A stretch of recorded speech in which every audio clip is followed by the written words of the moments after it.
টিএমসিকে দেখছি খুব আগ্রাসী ভূমিকায় মন্দির এবং ধর্মস্থানে রাজনীতি করছে। ওদের আলোচনায় একটা কথা উঠেই এসেছে ওদের, যে মুসলমান তো আমাদের হাতে আছে, ওরা যাবে কোথায়, এবার হিন্দুদেরকে ম্যানেজ করো।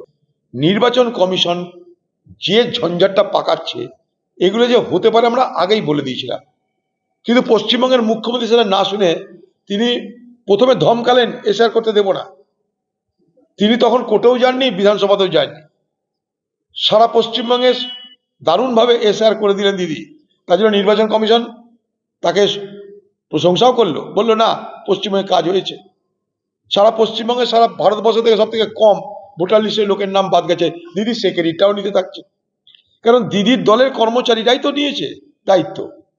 আমি একটা জিনিস কিছুতে বুঝতে পারছি না, আজকে সরকারি যে ব্যবস্থা, সেই সরকারি ব্যবস্থা থেকে সমস্ত কর্মচারীকে নির্বাচন কমিশন কিন্তু হায়ার করেছে, তারাই কিন্তু তৃণমূলের লোক, তারাই এই এসআর করছে। তার সঙ্গে তৃণমূলের নেতা মন্ত্রী শান্তির আছে, বিডিও অফিসে বসে বসে সব এসআর হচ্ছে, এনুমারেশন হচ্ছে, পার্টি অফিসে বসে এনুমারেশন হচ্ছে, কিন্তু সবাই দেখেছে এখানটায়।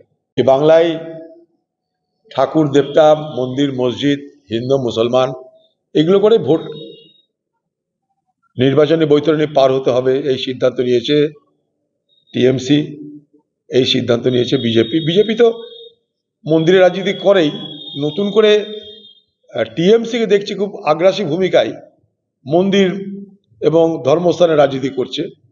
ওদের আলোচনায় একটা কথা উঠেই এসেছে ওদের, যে মুসলমান তো আমাদের হাতে আছে, ওরা যাবে কোথায়, এবার হিন্দুদেরকে ম্যানেজ করো। হিন্দুদেরকে ম্যানেজ করবার জন্য একটু ধর্ম কর্ম, একটা মন্দির নির্মাণ, এইসবের মধ্যে সরকার এবং মুখ্যমন্ত্রী নিজে ব্যস্ত থাকতে চাইছেন। এটা ওদের পার্টির স্ট্র্যাটেজি। মুসলমান আমাদের হাতের পাঞ্জাও, কোথায় যাবে, আর হিন্দুদেরকে ম্যানেজ করো। আমরা সব অনেক হুঁশিয়ারিতে আমরা ভরসা রাখি না, আমরা কাজে দেখতে চাই। আমরা কাজে দেখতে চাই কি হচ্ছে। বাংলা একটা কথা, যে না আচালে বিশ্বাস নাই। বাংলার মুখ্যমন্ত্রী, তার কথা তো ভরসা করি না আমরা, আর ইডির কথাতে তো আরোই ভরসা করি না। না আচালে বিশ্বাস নাই, হবে যখন তখন বলবো, কি হবে, কোনো পার্টিকুলার নেতা আসতেই পারে।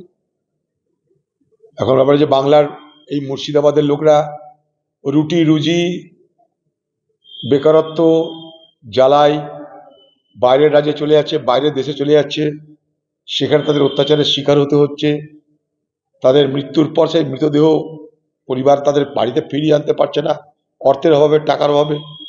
আর এই খোকাবাবুরা এক একটা সভা করছে কোটি কোটি টাকা খরচা করে। সেখানে বিশ্বে যেমন আমরা দেখতাম সুন্দরীদের একটা প্রতিযোগিতা হতো, যখন একটা র্যাম্প তৈরি হতো, সুন্দরী প্রতিযোগিতার র্যাম্প, এখন খোকাবাবু সেই র্যাম্প তৈরি করে তার বক্তব্য রাখছেন। আগামী দিনে দেখবো খোকাবাবু এতেই প্র্যাকটিস হয়ে গিয়ে বিশ্বের সুন্দর প্রতিযোগিতার র্যাম্পে নেমে গেছে।